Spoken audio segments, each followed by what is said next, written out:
سپوږمۍ که په سوچنده ښایسته شي محمده. شوق سره لږ سبحان الله ووایه. سپوږمۍ که په سوچنده ښایسته شي محمده، خو ستا په اشاره نیمه شي دوه شي محمده. سپوږمۍ که په سوچنده ښایسته شي محمده، خو ستا په اشاره نیمه شي دوه شي محمده. او چې ستا د عرفان ستوري ورسره وي یا رسوله، فکرونه که ډېر ستړي شي دمه شي محمده. ستا د عرفان ستوري ورسره وي، فکرونه که ډېر ستړي شي دمه شي محمده. زما چې پکې سر او ستا کوڅه وي یا رسوله، زما چې پکې سر او ستا کوڅه وي ای محبوبه، نو شپه دې یو اتیا کاله اوږده شي محمده. شوق سره سبحان الله. زما چې پکې سر او ستا کوڅه شي ای محبوبه، نو شپه دې یو اتیا کاله اوږده شي محمده. هغه به د دوزخ د اوره څرنګه خبر شي. توجه شته دې جملې ته؟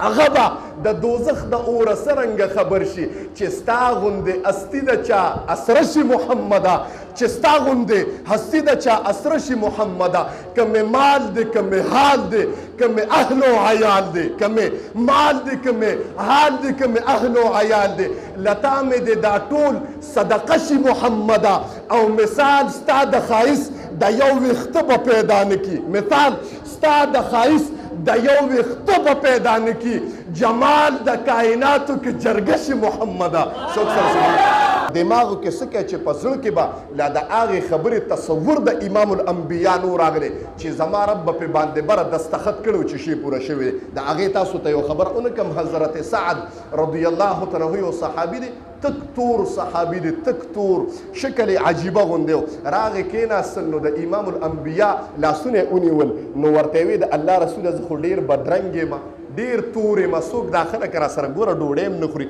د الله پیغمبره لاس هم را سره څوک نه میلاوي. نو د الله رسوله خدای به ما ځان ته پرېږدي. توجه شته دې جملې ته؟ الله به مې ځان ته پرېږدي چې داسې زه چې داسې د الله رسوله ته الله راته ووایي چې زه ته تورې په جنت کې ستا ځای نشته، ځه جهنم ته. نو امام الانبیا لاسونه څه کوي؟ لاسونه یې ترې راچاپېره کړه. قربان شم د محمد الرسول چې چا به ورسره روټۍ نه خوره، لاسونه یې ترې راچاپېره کړل. ځان ته یې رانږدې کړه، وایي قسم دی الله ته ته ښکلې، الله ته خوښې. وایي دا صحابي وایي قسم دی ما له خو غېږه پکار وه، او چې امام الانبیا د نبوت په غېږه کې راټینګ کړم، وایي ژړا مې نورم زیاته شوه لکه د ماشومانو مې ژړل. الله به مې وبخي که نه؟ وایي قسم دی ما وایي دې ټایپ کې ګرمه کېږمه. امام الانبیا م راته ډېر په محبت کې دی. نو اواز مې وکړ د الله محبوبه خدای به مې وبخي که نه؟ زما رب جمله وفرمایله پیغمبر ها ولې به دې نه بخي؟ د الله رسوله نو ډېر په من یم، ما له ګوره په دنیا کې هم څوک ښځه نه راکوي. امام الانبیا مسکی شو، وایي واده کوې؟ ولې نه د الله رسوله واده کوم خو څوک راکوي؟ نبی علیه السلام مبارک جمله وفرمایله ورشه عمر یو کس دی دغلته د هغه لور ده، ورشه عمرو بن وهب ورشه ورته ووایه چې امام الانبیا رالیږلې ما او لور راکه په نکاح باندې.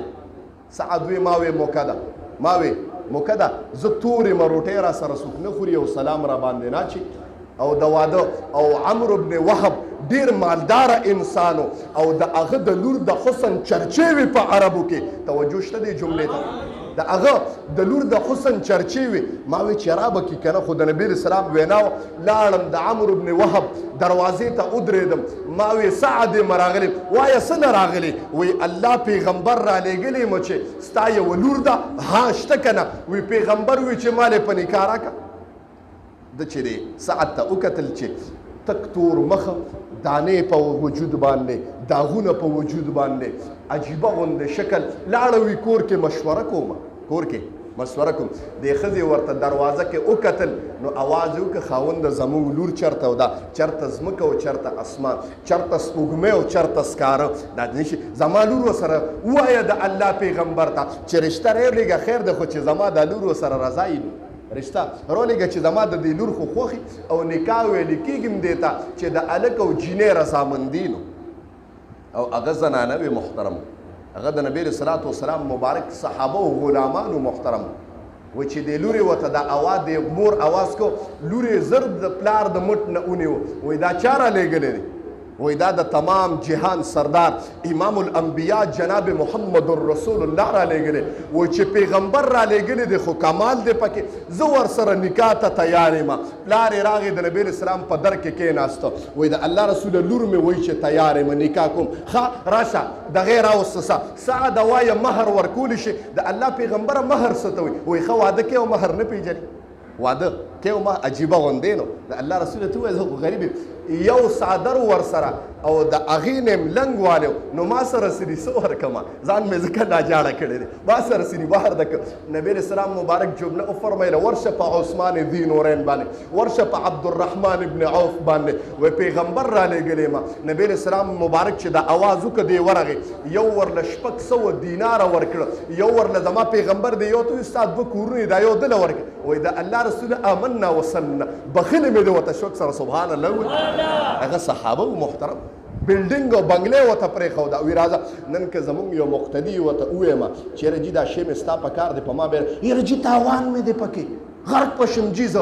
زه وایم هلکه ته د دې پکې خاطر نشي کولی جمله وایم هغه کس ناست دی خو بده را وایي یاره جي تاوان مې دی پکې ما وایي تا ته ظاهري تاوان ښکاري لیکن اخروي ګټه درته نه ښکاري محترم مونږ خو داسې ظاهري دنیا ته ګورم الله وایي کله کله به تا ته یو شی ډېر فایده قرآن درته 2 سپارې نه وایم که 3 کې ده یا حافظان به یا به 4 کې چې وعسا ان تحبوا شیئا وهو کره لکم الله وایي یو شی به تاسو پیدې والا خوښ ګڼئ وهو کره لکم ستاسو دپاره پکې تاوان دی وعسا ان تکرهوا شیئا وهو خیر لکم ډېر کله ته به یو شی ته بد ګڼې او ستا به پکې فایدې خو ته نه پوهېږې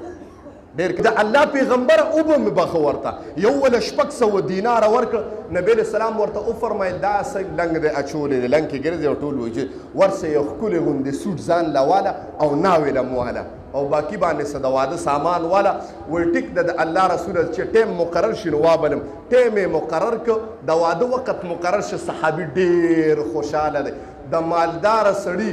ښکلې لور راته میلو شوه خو ما وی هغه صحابه وو د امام الانبیا غلامانو محترم راغې چې کومه ورځ و نیټه مقرر شوه دې دوکان ته لړې دوکان ته چې ورننوته سوټ یې اغسته اواز پې باندې وشو چې زما پیغمبر د جهاد اعلان کړی دی د چې د اواز غوږونو ته ورسېده واده یې په ځای باندې پرېښوده نکاح او خوشحالي په ځای باندې پرېښوده قسم د قربان شم د صحابو نه په هغه دینارونو باندې ځان له یو اس واغشته یو یې ځان له نقاب واغسته یو یې ځان له توره او زغره واغسته لړه د جهاد په میدان باندې د جهاد په میدان کې ورننوته قتل او قتال یې شروع کړ هلته ناوې په انتظار باندې ناسته ده چې هلک په راځي او ډولۍ کې به مې وړي دلته هلک نقاب د مخ نه تو کړی دی صحابو نه پېژنده چې دا انسان څوک دی د مجاهدینو غوندې د شجاعو خلکو غوندې په جهاد په میدان کې ورننوته قتل او قتال یې شروع کړ د دنیا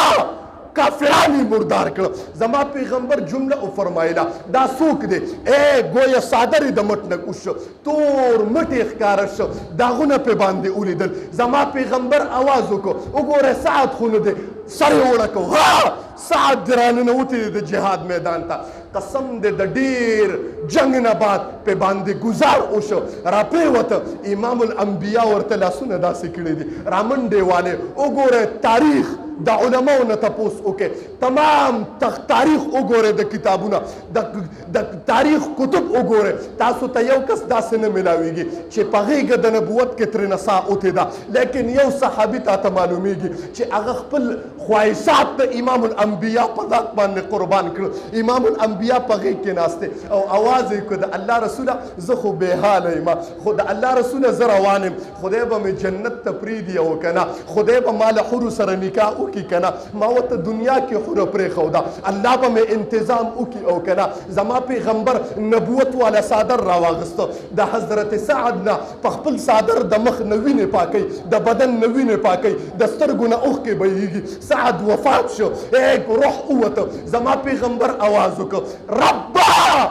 دا سعد زما په عشق باندې درغه خدای انتظام وکا او قسم دې دا आवाज زما رب ته ډایرک لاړ زما رب چې دا جمله اوریدا امام الانبیاء لاندې په باندې عمل کو امام الانبیاء مسکی شو مخې تر نه واړو صحابو ته پوسو کو د الله رسول د خندا وخت خونه دی د خندا وخت نه دی وای قسم دې حرم اولیدا چې د حوض کوثر نه جاب را ډکړې دی او سعد درا روانه د شوک سر سبحان الله د حوض کوثر نه مې حور اولیده چې سعد درا روان نو ما اوخندل او حیا دغه حور نه رااله نو ځکه مې ته اخوا مخ محترمو مینه د محمد رسول الله د اتباع او د تابعدارۍ نوم د محترمو تابعداري پکار ده